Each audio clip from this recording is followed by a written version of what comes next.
നമ്മുടെ കർത്താവ് ഈശോമിശിഹായുടെ കൃപയും പിതാവായ ദൈവത്തിൻ്റെ സ്നേഹവും പരിശുദ്ധാത്മാവിൻ്റെ സഹവാസവും നാം എല്ലാവരോടും കൂടി ഇപ്പോഴും എപ്പോഴും ഉണ്ടായിരിക്കട്ടെ. Amen. Praise the Lord. Hallelujah. പ്രിയപ്പെട്ടവരെ, ഞാൻ ഈയിടെ ഒരു ധ്യാനയോഗിയായ മനുഷ്യനെ കണ്ടെത്തി. അദ്ദേഹം എന്നോട് പറഞ്ഞു, അച്ചോ, ഞാൻ ഒരുപാട് കാര്യങ്ങൾ ലോകത്തിൽ ചെയ്തുകൊണ്ടിരിക്കുന്ന ഒരു മനുഷ്യനാണ്. എനിക്ക് അനേകം പരിചയക്കാരുണ്ട്, എനിക്ക് കുടുംബമുണ്ട്, എനിക്ക് പ്രവർത്തനങ്ങളുണ്ട്, എനിക്ക് പ്രാർത്ഥനയുണ്ട്, എനിക്ക് പദ്ധതികളുണ്ട്. എങ്കിലും ഇതൊന്നും യേശുവിലുള്ള വചനത്തിലുള്ള എൻ്റെ ജീവിതത്തിനൊരു പ്രതിബന്ധമായി തടസ്സമായി എനിക്ക് തോന്നിക്കുന്നില്ല. അനേക നാളത്തെ അധ്വാനം കൊണ്ട്, പരിശ്രമം കൊണ്ട്, പഠനം കൊണ്ട്, ധ്യാനം കൊണ്ട്, ആലോചന കൊണ്ട് ഞാൻ എൻ്റെ ജീവിതത്തിന് തന്നെ ഒരു പുതിയ നിർവചനം നൽകി. വചനായനം. വചനായനം എന്ന് വെച്ചാൽ വചനത്തിലൂടെ യാത്ര ചെയ്യുക. അതിൽ അച്ചോ ഒരുപാട് കാര്യങ്ങളുണ്ട്. കേട്ടാൽ വളരെ എളുപ്പമായിട്ട് തോന്നും. വചനം കേൾക്കണം, വചനം പഠിക്കണം, വചനം പ്രഘോഷിക്കണം, വചനത്തെക്കുറിച്ച് ധ്യാനിക്കണം, വചനത്തെ അനുകരിക്കണം, വചനത്തെ അനുഗമിക്കണം, വചനത്തെ മറ്റുള്ളവർക്ക് പകർന്നു കൊടുക്കണം. പക്ഷേ ഇതെല്ലാം കൂടി ഞാൻ ഒരൊറ്റ എക്സ്പ്രഷനിൽ, ഒരൊറ്റ സങ്കേതത്തിൽ ഒതുക്കി പറയാനായിട്ട് ആഗ്രഹിക്കുന്നത് വചനത്തോടുകൂടി യാത്ര ചെയ്യുക. ഇങ്ങനെ എൻ്റെ ജീവിതത്തെ ഞാൻ വചനായനമാക്കി തീർത്ത് കഴിഞ്ഞപ്പോൾ എനിക്കതിൽ പറ്റിയൊരു മാതൃക കിട്ടി.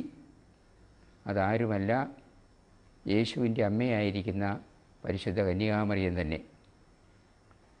നസ്രത്തിൽ അവൾ വചനത്തെ സ്വീകരിച്ചു. നിൻ്റെ വചനം തന്നെ, നിൻ്റെ വചനം പോലെ എനിക്ക് ഭവിക്കട്ടെ എന്ന് പറഞ്ഞ് തന്നെ സമ്പൂർണ്ണമായിട്ട് ദൈവവചനത്തിന് സമർപ്പിച്ചുകൊണ്ട്, അടിയറ വെച്ചുകൊണ്ട്, കാഴ്ച വെച്ചുകൊണ്ട് അവൾ വചനത്തെ സ്വീകരിച്ചു. ആ സ്വീകരിച്ച വചനത്തിന്മേൽ അവൾ ധ്യാനിച്ചിരുന്നു. സ്വീകരിച്ച വചനത്തെ അവൾ ഹൃദയത്തിൽ സംക്ഷേപിച്ചിരുന്നു. അവൾ അതിനെ ഹൃദിസ്ഥമാക്കിയിരുന്നു. ആ വചനത്തിൻ്റെ ശക്തി കൊണ്ട് അവൾ നിരന്തരം യേശുവിനെ അന്വേഷിക്കുന്നവളായിത്തീർന്നു. യേശുവിനെ കാണിച്ചു കൊടുക്കുന്നവളായിത്തീർന്നു. സുവിശേഷങ്ങളിൽ വായിക്കുന്നില്ലേ, 3 രാജാക്കന്മാർ യേശുവിനെ അന്വേഷിച്ച് വന്നപ്പോൾ അവൾ മറിയത്തോടുകൂടി യേശുവിനെ കണ്ടു. അതുപോലെ തന്നെ ആട്ടിടയന്മാർ മറിയത്തോടും യൗസേപ്പിനോടും കൂടി യേശുവിനെ കണ്ടു. അച്ചോ, എൻ്റെ ജീവിതത്തിൽ പരിവർത്തനം വന്നു കഴിഞ്ഞപ്പോൾ എന്നെ അന്വേഷിക്കുന്ന ആളുകൾക്ക് ഒരു സ്ഥലത്തെ എന്നെ കാണാൻ പറ്റൂ എന്നുള്ള നില വന്നു. യേശു എവിടെയുണ്ടോ അവിടെ എന്നെ കാണാൻ പറ്റൂ. യേശുവിൽ നിന്ന് മാറി, യേശുവിൽ നിന്ന് അകന്ന് ജീവിക്കുന്ന, ചിന്തിക്കുന്ന, പെരുമാറുന്ന, സംസാരിക്കുന്ന, പ്രതികരിക്കുന്ന ഒരു ശീലമേ എനിക്കില്ലാതായി. പക്ഷേ ഞാനീ പറയുന്ന യേശു ഉണ്ടല്ലോ അച്ചോ, അത് വെറും ദൈവം മാത്രമല്ല, മനുഷ്യനായിത്തീർന്ന ദൈവമാണ്.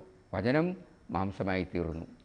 ഞാൻ എവിടെ ചെന്നാലും ഒന്നാമതായിട്ട് എനിക്ക് സാധ്യതകൾ തെളിഞ്ഞു വരുന്നത് ദൈവത്തെ സ്നേഹിക്കാനുള്ള സാധ്യത, ദൈവത്തെ പൂർണ്ണ മനസ്സോടും പൂർണ്ണ ഹൃദയത്തോടും പൂർണ്ണ ശക്തിയോടും പൂർണ്ണ ആത്മാവോടും കൂടി സ്നേഹിക്കാനുള്ള സാധ്യത. അത് ഞാൻ വിചാരത്തിൽ കാണിക്കണം, പ്രവൃത്തിയിൽ കാണിക്കണം, വാക്കുകളിൽ കാണിക്കണം, ആഗ്രഹങ്ങളിൽ കാണിക്കണം, അഭിലാഷങ്ങളിൽ കാണിക്കണം, പ്രതിജ്ഞകളിൽ കാണിക്കണം, എല്ലാ തരത്തിലും കാണിക്കണം. അതുപോലെ തന്നെ അച്ചോ, ഞാൻ എവിടെ ചെന്നാലും മനുഷ്യരെൻ്റെ മുമ്പിലുണ്ട്. യേശു ദൈവം മാത്രമല്ല, മനുഷ്യനാണ്. മനുഷ്യനായിരിക്കുന്ന ദൈവം, ദൈവമായിരിക്കുന്ന മനുഷ്യൻ, ഇതാണ് യേശു. ആ മനുഷ്യരെ സ്നേഹിക്കാനുള്ള സാധ്യതകൾ അതെൻ്റെ കുടുംബത്തിലായാലും, എൻ്റെ ജപാലയത്തിലായാലും, എൻ്റെ പ്രവർത്തന രംഗത്തിലായാലും, എൻ്റെ നാട്ടിലായാലും, എൻ്റെ കൂട്ടുകാരുടെ ഇടയ്ക്കായാലും, എൻ്റെ ശത്രുക്കളുടെ ഇടയിൽ പോലും എല്ലാവരെയും സ്നേഹിക്കാനായിട്ട്. എങ്ങനെ? പൂർണ്ണ ഹൃദയത്തോടും പൂർണ്ണ മനസ്സോടും പൂർണ്ണ ശക്തിയോടും പൂർണ്ണ ആത്മാവോടും കൂടി. ഇങ്ങനെ ആർക്കെങ്കിലും എന്നെ കണ്ടെത്തണമെങ്കിൽ എൻ്റെ പക്കലേക്കല്ല വരേണ്ടത്. ആർക്കെങ്കിലും എന്നെ കണ്ടെത്തണമെങ്കിൽ യേശുവിൻ്റെ പക്കലേക്ക് വരണം എന്ന അവസ്ഥയിൽ അച്ചോ ഞാൻ എത്തിച്ചേർന്നു. തമ്പുരാൻ്റെ കൃപ കൊണ്ട്, കരുണ കൊണ്ട്, അനുഗ്രഹം കൊണ്ട്, ആത്മാവിൻ്റെ വരദാനങ്ങൾ കൊണ്ട്, എൻ്റെ ശക്തി കൊണ്ടല്ല. എന്ന് മാത്രമല്ല, ആളുകളിൽ എവിടെ ആവശ്യങ്ങളുണ്ടോ അവിടെയൊക്കെ യേശുവിൻ്റെ ശക്തി എന്നെ നയിക്കും. മറിയത്തെ നയിച്ചില്ലേ? എലിസബത്തിന് ആവശ്യം, അവൾ തിടുക്കത്തിൽ ചെന്ന് അവളെ ശുശ്രൂഷിക്കാനായിട്ട് മലമുകളിലേക്ക് കയറിപ്പോയി എന്ന് പറയുന്നത്. പിന്നെ എനിക്ക് പ്രതിബന്ധങ്ങളില്ലാതായി. എവിടെയാണ് ആവശ്യം? ദൈവത്തിന് ആവശ്യമുണ്ടോ? സഭയ്ക്ക് ആവശ്യമുണ്ടോ? സമൂഹത്തിന് ആവശ്യമുണ്ടോ? ആരാധനാ സമൂഹത്തിന് ആവശ്യമുണ്ടോ? സുവിശേഷ സമൂഹത്തിന് ആവശ്യമുണ്ടോ? വീടിന് ആവശ്യമുണ്ടോ? കുടുംബത്തിന് ആവശ്യമുണ്ടോ? സഹോദരങ്ങൾക്ക് ആവശ്യമുണ്ടോ? നാടിന് ആവശ്യമുണ്ടോ? ശത്രുക്കൾക്ക് ആവശ്യമുണ്ടോ? പ്രകൃതിക്ക് പോലും ആവശ്യമുണ്ടോ? എവിടെയുണ്ടെങ്കിലും വചനത്തിൻ്റെ ഉൾത്തള്ളൽ കൊണ്ട് ഞാൻ നീങ്ങി ചലിച്ച് എത്തുന്ന മനുഷ്യനായി തീർന്നു. ഈ വചനായനം, വചനത്തിലുള്ള യാത്ര എൻ്റെ ജീവിതശൈലിയായിട്ട് വന്നപ്പോൾ വലിയ മാറ്റങ്ങളുണ്ടായി. അതിനു മുമ്പ് ഞാനൊരു പിൻവലിയലിൻ്റെ മനുഷ്യനായിരുന്നു. ഞാൻ ഒന്നിലേക്കും വരില്ല. കാരണം മനസ്സിലാഞ്ഞിട്ടല്ല. വന്നു കഴിഞ്ഞാൽ ദൈവത്തെ സ്നേഹിക്കാനായിട്ട് മുന്നോട്ട് വന്നാൽ, സുവിശേഷത്തിൻ്റെ കാര്യങ്ങൾക്ക് മുന്നോട്ട് വന്നാൽ, പ്രാർത്ഥനയുടെ കാര്യങ്ങൾക്ക് മുന്നോട്ട് വന്നാൽ, സമർപ്പണത്തിൻ്റെ കാര്യത്തിന് മുന്നോട്ട് വന്നാൽ, പശ്ചാത്താപത്തിൻ്റെ കാര്യങ്ങൾക്ക് മുന്നോട്ട് വന്നാൽ, കൂദാശകളിലേക്ക് മുന്നോട്ട് വന്നാൽ, സമൂഹത്തിലേക്ക് മുന്നോട്ട് വന്നാൽ, കുടുംബങ്ങളിലേക്ക് മുന്നോട്ട് വന്നാൽ, മനുഷ്യരിലേക്ക് മുന്നോട്ട് വന്നാൽ, അച്ചോ എനിക്ക് പേടിയായിരുന്നു. എന്താണ് പേടി? എൻ്റെ കാര്യം നടക്കില്ല. ആ പേടി കൊണ്ട്, ഭയം കൊണ്ട് ഞാൻ എപ്പോഴും എന്നിലേക്ക് പിൻവലിയുന്ന ഒരു മനുഷ്യനായി തീർന്നു. നേരെ മറിച്ച് യേശുവാകുന്ന പുളിമാവ്, ഞാനാകുന്ന ഈ മാവിനെ, ഈ മൂന്നിടങ്ങഴി മാവിനെ, എൻ്റെ എല്ലാറ്റിനെയും ആദിയിലും മധ്യത്തിലും അന്ത്യത്തിലും ഞാൻ എന്തെല്ലാമായിരിക്കുന്നുവോ അതിനെ മുഴുവനെയും ഈ മൂന്നിടങ്ങഴി മാവിനെ, എൻ്റെ ആദ്യ മധ്യാന്തത്തെ യേശുവാകുന്ന പുളിമാവ് അങ്ങോട്ട് പുളിപ്പിച്ച് കഴിഞ്ഞപ്പോൾ ഞാൻ ഉയരാൻ തുടങ്ങിയച്ചോ. പുളിപ്പിക്കപ്പെട്ട മാവ് ഉയരുന്നത് പോലെ ദൈവത്തിലേക്ക് ഉയർന്നു, സുവിശേഷത്തിലേക്ക് ഉയർന്നു, പ്രാർത്ഥനയിലേക്ക് ഉയർന്നു, പ്രഘോഷണത്തിലേക്ക് ഉയർന്നു, സ്തുതിയിലേക്ക് ഉയർന്നു, മധ്യസ്ഥത്തിലെ പ്രാർത്ഥനയിലേക്ക് ഉയർന്നു, പശ്ചാത്താപത്തിലേക്ക് മാറി, ഹൃദയത്തിൻ്റെ പരിവർത്തനത്തിലേക്ക് മാറി, ദൈവത്തിൻ്റെ അനുഗ്രഹത്തിലേക്ക് നീങ്ങി. അതുപോലെ തന്നെ ഈ പുളിമാവിനാൽ ഞാൻ പുളിപ്പിക്കപ്പെട്ട് കഴിഞ്ഞപ്പോൾ എനിക്ക് ഭയങ്ങളുണ്ടായിരുന്നെങ്കിലും, എൻ്റെ കാര്യങ്ങളുണ്ടായിരുന്നെങ്കിലും, എൻ്റെ ആവശ്യങ്ങളുണ്ടായിരുന്നെങ്കിലും മാവിനെപ്പോലെ ഞാൻ വിരിയാൻ തുടങ്ങി. എല്ലാവരിലേക്കും, ആരായാലും, എൻ്റെ കുടുംബത്തിലേക്കും, എൻ്റെ ഭാര്യയിലേക്കും, എൻ്റെ മക്കളിലേക്കും, എൻ്റെ അയൽക്കാരിലേക്കും, പ്രകൃതിയിലേക്കും, ശത്രുക്കളിലേക്കും, സമൂഹത്തിലേക്കും, പ്രാർത്ഥനാ സമൂഹത്തിലേക്കും, ലോകത്തിലേക്കും രാവും പകലും ഊണിലും ഉറക്കത്തിൽ ഞാൻ വിരിയാൻ തുടങ്ങി. എന്തൊരു മാറ്റം അച്ചോ ഈ വചനായനത്തിലൂടെ യേശു എന്നിലുണ്ടാക്കി. ഞാനിന്ന് സംതൃപ്തനായിരിക്കുന്ന മനുഷ്യനാണ്. ആദ്യമൊക്കെ എനിക്ക് പേടിയുണ്ടായിരുന്നു.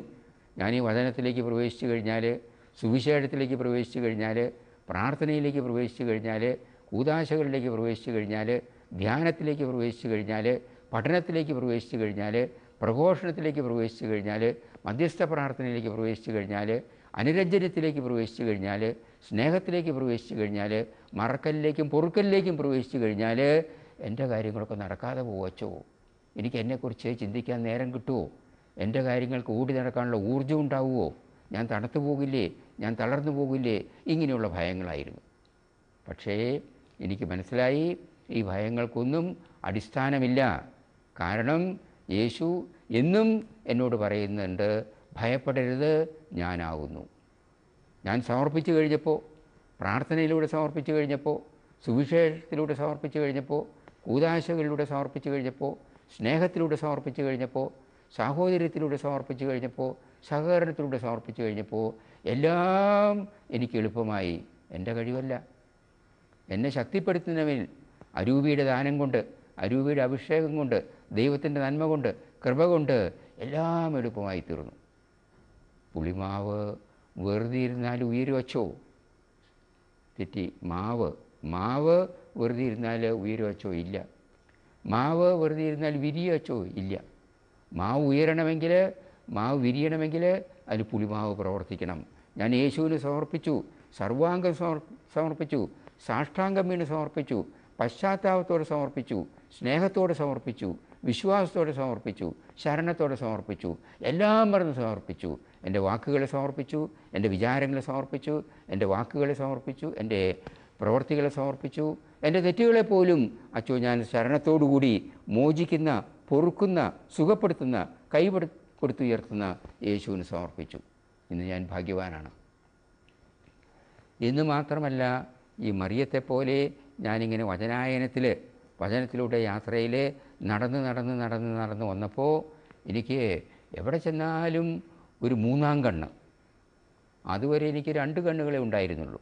ആ 2 കണ്ണുകൾ കൊണ്ട് ഞാൻ നോക്കിയിരുന്നത് എവിടെ ചെന്നാലും എൻ്റെ കാര്യം നടത്താൻ എന്താണ് സാധ്യത, എന്നെ ആരാണ് പ്രശംസിക്കുന്നത്, എനിക്ക് വളരാൻ എന്താണ് വഴി, ഇത് ഇടത്തോട്ടും വലത്തോട്ടും തിരിഞ്ഞ് ഞാൻ നോക്കിയിരുന്നു. ഇതിനെ ഞാൻ 2 കണ്ണുകൾ ഉപയോഗിച്ചിരുന്നുള്ളൂ. ഇപ്പോൾ ആ കണ്ണുകൾ വചനത്തിൻ്റെ മുമ്പിൽ അടച്ചു കഴിഞ്ഞപ്പോൾ ഒരു മൂന്നാം കണ്ണ് എനിക്ക് കിട്ടി.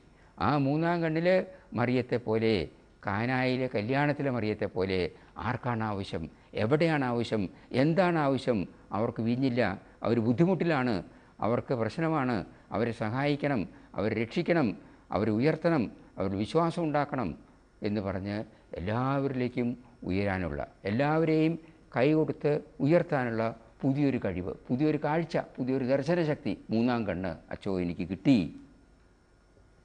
പക്ഷേ ഇവിടെയും എനിക്ക് ആദ്യകാലത്തൊക്കെ ചില പ്രലോഭനങ്ങളുണ്ടായിരുന്നു.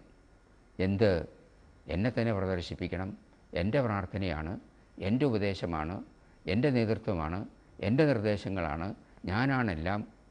പക്ഷേ വചനത്തിലൂടെ നീങ്ങി വന്നപ്പോൾ ഞാനൊന്നുമല്ല. മറിയത്തെപ്പോലുള്ളൊരു പുതിയൊരു ആന്തരിക സ്വരം ഞാൻ കേട്ടു.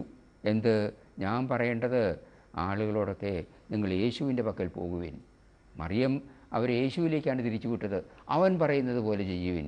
അച്ഛൻ ഇപ്പോൾ ഒരുപാട് ആളുകൾ പ്രശ്നങ്ങളായിട്ട്, ബുദ്ധിമുട്ടുകളായിട്ട്, രോഗങ്ങളായിട്ട്, ക്ഷീണമായിട്ട്, തളർച്ചയായിട്ട് എൻ്റെ പക്കൽ ഓരോരോ അവസരങ്ങളിൽ വരുന്നുണ്ട്. ഞാനൊന്നും ചെയ്യുന്നില്ല. ഞാൻ അവരോടുകൂടി പ്രാർത്ഥിക്കും, വചനത്തിലേക്ക് അവരെ നയിക്കും, സ്തുതിക്കും, പ്രഘോഷിക്കും, അവരോടുകൂടി സമർപ്പിക്കും. എൻ്റെ വിശ്വാസവും എൻ്റെ സ്നേഹവും എൻ്റെ ശരണവും അവരോടുകൂടി നവീകരിക്കും. അത് കഴിഞ്ഞിട്ട് ഞാൻ അവരോട് പറയും, നിങ്ങൾ യാത്ര അവസാനിപ്പിക്കരുത്, യേശുവിലേക്ക് വീണ്ടും അടിവെച്ച് യേശുവിൻ്റെ ഹൃദയത്തിൽ നിങ്ങൾ ചെന്നെത്തുന്നത് വരെ നിങ്ങൾ നീങ്ങിക്കൊണ്ടിരിക്കുക, സമർപ്പിച്ചുകൊണ്ടിരിക്കുക, നൽകിക്കൊണ്ടിരിക്കുക, സാഷ്ടാംഗം പ്രണമിച്ചുകൊണ്ടിരിക്കുക, അവിടുത്തെ പാദങ്ങളെ ആരാധിച്ചുകൊണ്ടിരിക്കുക.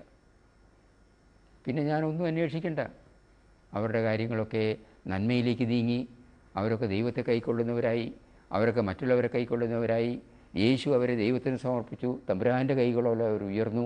യേശു തൻ്റെ ദിവ്യകാരുണ്യ ശരീരത്തിലൂടെ അവരെ മറ്റുള്ളവരുടെ കയ്യിലേക്ക് എടുത്തു വെച്ചു. മനുഷ്യരുടെ കൈകളിലേക്ക് അവർ നീങ്ങി. എല്ലാവരും സ്നേഹത്തിൽ, സമാധാനത്തിൽ, സുഖത്തിൽ, ആരോഗ്യത്തിൽ, സ്വസ്ഥ്യത്തിൽ, സ്വാസ്ഥ്യത്തിൽ.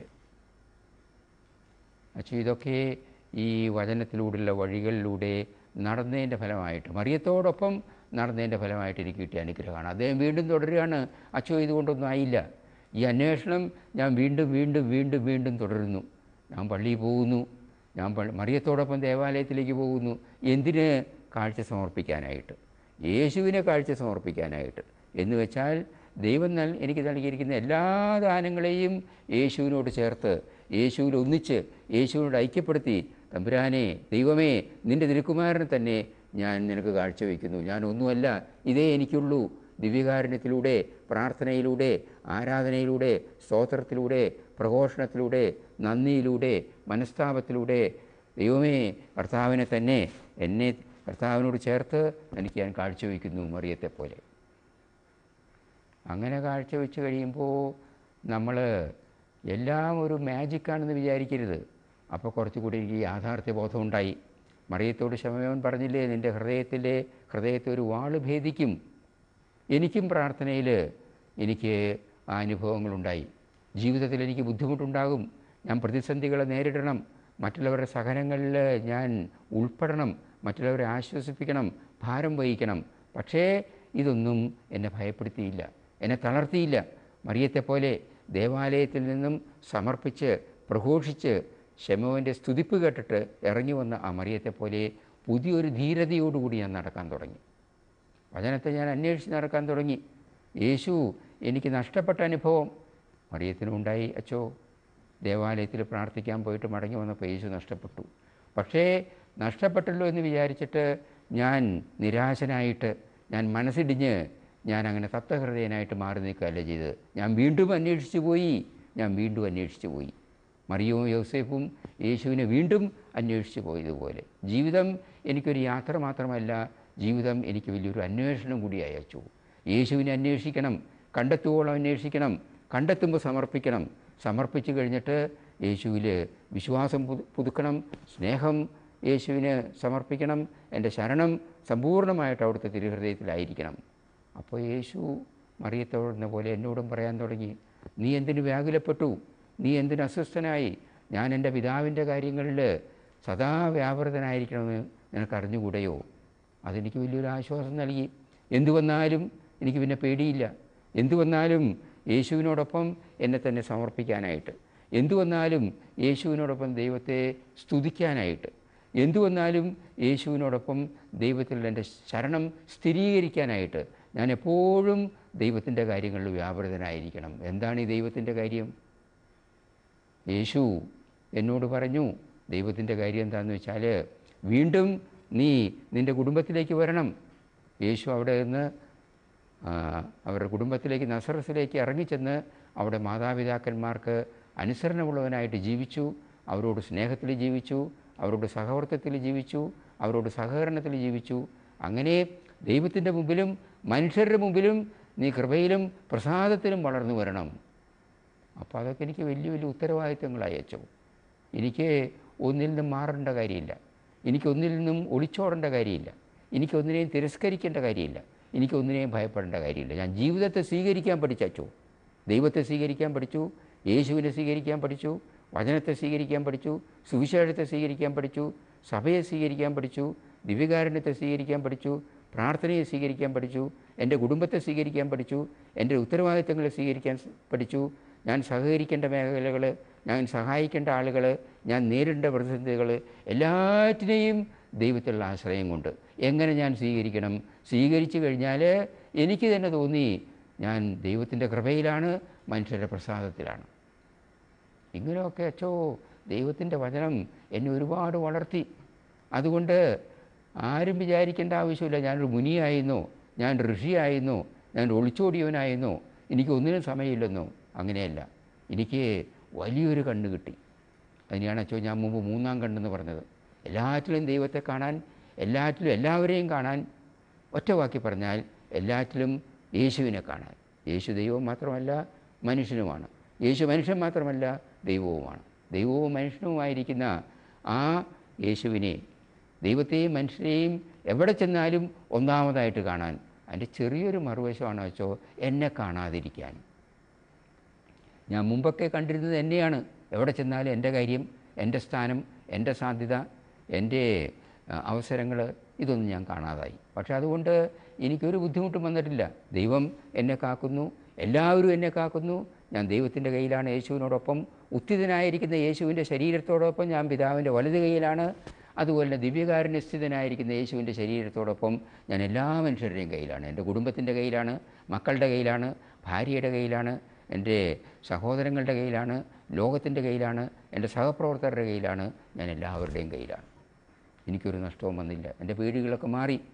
പക്ഷേ അച്ചോ ഈ മറിയത്തോട് കൂടിയുള്ള ഈ വചനായനം, വചനത്തിലുള്ള യാത്ര അവിടെ നിന്നില്ല. ഞാൻ വീണ്ടും വീണ്ടും വീണ്ടും വീണ്ടും യേശുവിനെ അന്വേഷിക്കണം. മർക്കോസിൻ്റെ സുവിശേഷത്തിൽ പറയുന്നുണ്ട്, ജനാവലി അവനോട് പറഞ്ഞു, ദാ നിൻ്റെ അമ്മയും ശിഷ്യന്മാരും നിന്നെ അന്വേഷിച്ചുകൊണ്ട് പുറമേ നിൽക്കുന്നു. എപ്പോഴും യേശുവിന് എന്നെ ഈ തരത്തിലുള്ളൊരാളായിട്ട് കാണണം, യേശുവിനെ അന്വേഷിക്കുന്നവനായിട്ട് കാണണം. ഞാൻ വീട്ടിലാണെങ്കിലും പള്ളിയിലാണെങ്കിലും ധ്യാനത്തിലാണെങ്കിലും പ്രാർത്ഥനാ സമൂഹത്തിലാണെങ്കിലും സുവിശേഷ സമൂഹത്തിലാണെങ്കിലും എൻ്റെ പ്രവർത്തന മണ്ഡലങ്ങളിലാണെങ്കിലും എവിടെയും എല്ലായ്പ്പോഴും വാക്കിലും വിചാരത്തിലും പ്രവൃത്തിയിലും യേശുവിനെ അന്വേഷിക്കുന്ന മനുഷ്യൻ, ദൈവത്തെ അന്വേഷിക്കുന്ന മനുഷ്യൻ, മനുഷ്യരെ അന്വേഷിക്കുന്ന മനുഷ്യൻ, സ്നേഹത്തെ അന്വേഷിക്കുന്ന മനുഷ്യൻ, സ്നേഹത്തിന് തന്നെ സമർപ്പിക്കുന്ന മനുഷ്യൻ, എല്ലാവരിലും വിശ്വാസം പുലർത്തുന്ന മനുഷ്യൻ, എല്ലാവരോടും സഹകരിക്കുന്ന മനുഷ്യൻ, എല്ലാവരോടും ക്ഷമിക്കുന്ന സഹിക്കുന്ന മനുഷ്യൻ, എല്ലാവർക്കും സമർപ്പിക്കുന്ന മനുഷ്യൻ. അപ്പോൾ യേശു വീണ്ടും എന്നോട് പറയുന്നു, ആരാണ് എൻ്റെ അമ്മ, ആരാണ് എൻ്റെ സഹോദരൻ, ആരാണ് എൻ്റെ സഹോദരി? ദൈവത്തിൻ്റെ വചനം ആര് കേട്ടത് പാലിക്കുന്നുവോ അവനാണ് എൻ്റെ അമ്മയും എൻ്റെ സഹോദരനും എൻ്റെ സഹോദരിയും. പ്രിയപ്പെട്ടവരെ, അത് യേശു മാതാവിന് കൊടുത്ത ഒരു പ്രശംസയാണ്. മാതാവിനെ ഞാൻ എൻ്റെ അമ്മയായിട്ട് കണക്കാക്കുന്നത് ഒന്നാമതായിട്ട് എനിക്ക് ജന്മം നൽകിയതുകൊണ്ടോ എന്നെ പാലൂട്ടി വളർത്തിയതുകൊണ്ടല്ല. അതൊക്കെ ശരി തന്നെ. പക്ഷേ അതിനപ്പുറം അവളെ എൻ്റെ അമ്മയായിട്ട്, സഹോദരിയായിട്ട്, ശിഷ്യയായിട്ട് ഞാൻ കണക്കാക്കുന്നത് അവൾ ദൈവത്തിൻ്റെ വചനം കാത്തു, ദൈവത്തിൻ്റെ വചനം പാലിച്ചു, ദൈവത്തിൻ്റെ വചനം ജീവിച്ചു. ഇത് വലിയൊരു ഉത്തരവാദിത്തമായിട്ട് എനിക്കെപ്പോഴും തോന്നിക്കാൻ തുടങ്ങി. എപ്പോഴും ഞാൻ ദൈവത്തിൻ്റെ വചനത്തിലേക്ക് തിരിയുന്നു.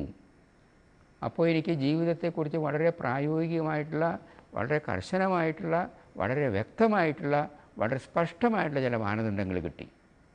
എന്തു വരുമ്പോഴും ഞാൻ പ്രാർത്ഥിക്കാൻ നിൽക്കുമ്പോൾ ഞാൻ എന്നിലേക്ക് തന്നെ തിരിയും. ഞാൻ എന്നെ തന്നെ പരിശോധിക്കും. ഒരേ കാര്യമേ ഞാൻ പരിശോധിക്കുന്നുള്ളൂ.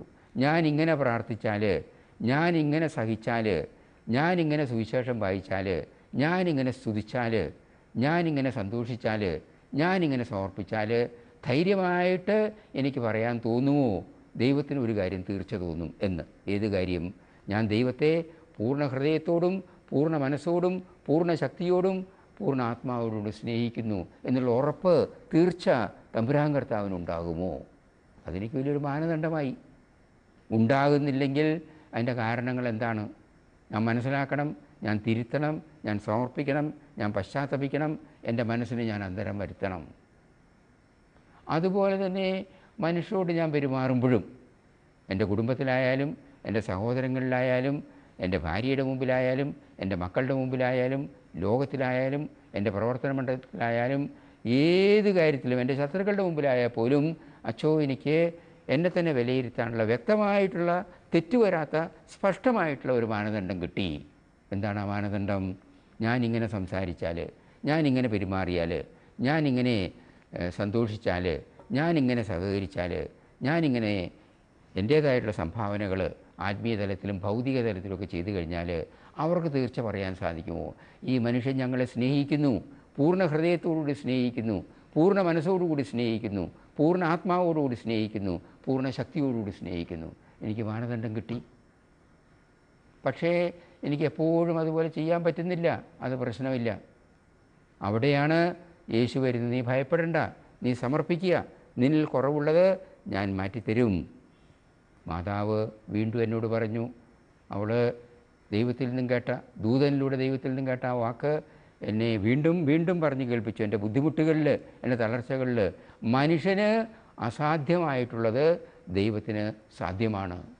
Nothing is impossible four God. ദൈവത്തിന് ഒന്നും അസാധ്യമല്ല. അങ്ങനെ ഞാൻ ജീവിതത്തിൻ്റെ പ്രതിസന്ധികളിൽ നേരിടാൻ തുടങ്ങിയപ്പോൾ എൻ്റെ വിശ്വാസം വർദ്ധിച്ചു, എൻ്റെ ശരണം വർദ്ധിച്ചു, എൻ്റെ സ്നേഹം വർദ്ധിച്ചു, എൻ്റെ സാഹോദര്യം വർദ്ധിച്ചു, എൻ്റെ സഹനശക്തി വർദ്ധിച്ചു, എൻ്റെ സുവിശേഷ ബോധ്യം വർദ്ധിച്ചു, എൻ്റെ സഹായസന്നദ്ധ വർദ്ധിച്ചു, എല്ലാം വർദ്ധിച്ചു. അങ്ങനെ പ്രകാശം വരുമ്പോൾ അന്ധകാരം താനേ താനേ താനേ മാറിപ്പോകുന്നത് പോലെ ഈ ദൈവത്തിൻ്റെ കൃപ, ദൈവത്തിൻ്റെ അനുഗ്രഹം, ദൈവത്തിൻ്റെ സുവിശേഷം, ദൈവത്തിൻ്റെ കാരുണ്യം, ആത്മാവിൻ്റെ ശക്തി, ആത്മാവിൻ്റെ പ്രഭ എന്നിലേക്ക് എൻ്റെ ശക്തി കൊണ്ടല്ല, വീണ്ടും ഞാൻ പറയുന്നു, ദൈവത്തിൻ്റെ ശക്തി കൊണ്ട് ഇറങ്ങി വന്നപ്പോൾ എന്നിലുണ്ട് അന്ധകാരങ്ങൾ താനേ താനേ താനേ മാറിപ്പോയി. എൻ്റെ അസ്വസ്ഥതകൾ മാറിപ്പോയി, എൻ്റെ സ്വാർത്ഥതകൾ മാറിപ്പോയി, എൻ്റെ ഭയങ്ങൾ മാറിപ്പോയി, എൻ്റെ ദുഷ്ടലാക്കുകൾ മാറിപ്പോയി, എല്ലാം മാറിപ്പോയി. പക്ഷേ ഇതൊരു അവസാനമായിട്ട് ഞാനും മനസ്സിലാക്കരുത്. ഇത് വീണ്ടും ഒരു യാത്രയാണ്. ഈ യാത്രയിൽ മറിയത്തോടൊപ്പം ഞാൻ കുരിശുമരണം വരെ, അതും കഴിഞ്ഞ് ഉത്ഥാനം വരെ ഞാൻ എത്തണം.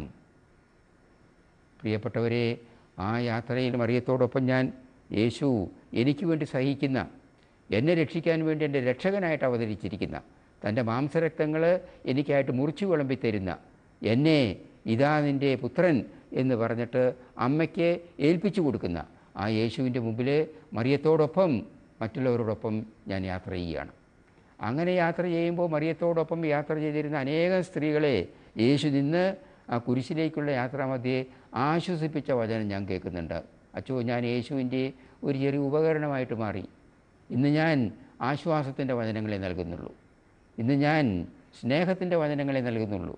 മുമ്പൊക്കെ ആളുകൾ വരുമ്പോൾ എനിക്ക് കോപമായിരുന്നു, എനിക്ക് അക്ഷമതയായിരുന്നു, എനിക്ക് പരിഗണനയില്ലായിരുന്നു, എനിക്ക് വിരോധങ്ങളായിരുന്നു. ഇന്ന് അങ്ങനെയല്ല. ആര് വന്നാലും എവിടെ നിന്ന് വന്നാലും എങ്ങനെ വന്നാലും എന്ത് പ്രശ്നം വന്നാലും സ്നേഹം, ശാന്തി, സമാധാനം, സുരക്ഷിതത്വം, നന്മ, അഭയം ഇതൊക്കെ നൽകാനായിട്ട് തമ്പുരാൻ്റെ കൃപ കൊണ്ട് വാക്കിലൂടെ നൽകാൻ, വിചാരത്തിലൂടെ നൽകാൻ, പ്രവൃത്തിയിലൂടെ നൽകാൻ എനിക്കും സാധിക്കുന്നു അച്ചോ. കാരണം മാതാവ് എന്നെ പതുക്കെ പതുക്കെ പതുക്കെ പതുക്കെ വചനത്തിലൂടെ യേശുവിലേക്ക് നയിച്ചു. വചനായനം, വചനത്തിലൂടെയുള്ള യാത്ര. അങ്ങനെ കുരിശിൻ്റെ കീഴിൽ ഞാൻ നിൽക്കാനായിട്ട് പഠിച്ചു. അങ്ങനെ കുരിശുമരണവും കഴിഞ്ഞിട്ട് ആ കുരിശുമരണം കഴിഞ്ഞ യേശുവിനെ കയ്യിലേറ്റുമ്പോൾ കർത്താവിൻ്റെ കുരിശുമരണത്തിൻ്റെ രഹസ്യങ്ങൾ കൂദാശകളിലൂടെ ഞാൻ സ്വീകരിക്കുമ്പോഴും ഭയപ്പെടാതെ ആ മൃതശരീരം കയ്യിലേറ്റ് സ്വീകരിക്കുന്ന മറിയത്തെ പോലെ, അതും കഴിഞ്ഞിട്ട് വീണ്ടും ഭയപ്പെടാതെ ആ സിഹിയോൻ മാളികയിലെ ശിഷ്യന്മാരോടൊപ്പം പ്രാർത്ഥനാ നിരതിയായിരുന്ന മറിയത്തെ പോലെ, അതും കഴിഞ്ഞിട്ട് വീണ്ടും അവസാനമായിട്ട് ഉത്ഥിതനായിരിക്കുന്ന യേശുവിനോടൊപ്പം തൻ്റെയും സ്വർഗാരോപണം ഉയർന്ന് തന്നെ തമ്പുരാൻ്റെ വലതുകൈയിലേക്ക് യേശുവിനോടൊപ്പം കാണിക്കയായിട്ട്, കാഴ്ചയായിട്ട് നൽകാനായിട്ട് സാധിച്ച മറിയത്തെ പോലെ. ജീവിതം എന്നെ ഒരുപാട് പഠിപ്പിച്ചോ, എന്നാലും ഒന്നും ആയിട്ടില്ല. അതുകൊണ്ട് അദ്ദേഹം പറഞ്ഞു, അച്ചോ വീണ്ടും പ്രാർത്ഥിക്കണം, എനിക്ക് വേണ്ടി പ്രാർത്ഥിക്കണം, യേശുവിനോട് പ്രാർത്ഥിക്കണം, നാം ഒരുമിച്ച് പ്രാർത്ഥിക്കണം. എന്തിനു വേണ്ടിയിട്ട്? എല്ലാവരും കൂടി ഒരുമിച്ച് മറിയത്തോടൊപ്പം വചനത്തിൻ്റെ പാതയിൽ ഇതുപോലെയൊക്കെ നടന്നിട്ട് ദൈവത്തിന് സ്തുതിയായിട്ട്, മഹത്വമായിട്ട്, ശോഭയായിട്ട്, സന്തോഷമായിട്ട്, ആനന്ദമായിട്ട് നമ്മെ തന്നെ അവസാനം അവിടുത്തെ വലതുകൈയിലേക്ക് എടുത്തു വയ്ക്കാനുള്ള അനുഗ്രഹം നമുക്ക് നൽകാനായിട്ട് നാം എന്നും പ്രാർത്ഥിച്ചു കൊണ്ടിരിക്കണം. സ്തുതിയായിരിക്കട്ടെ അച്ചോ. Price the Lord. ഹല്ലേലൂയ.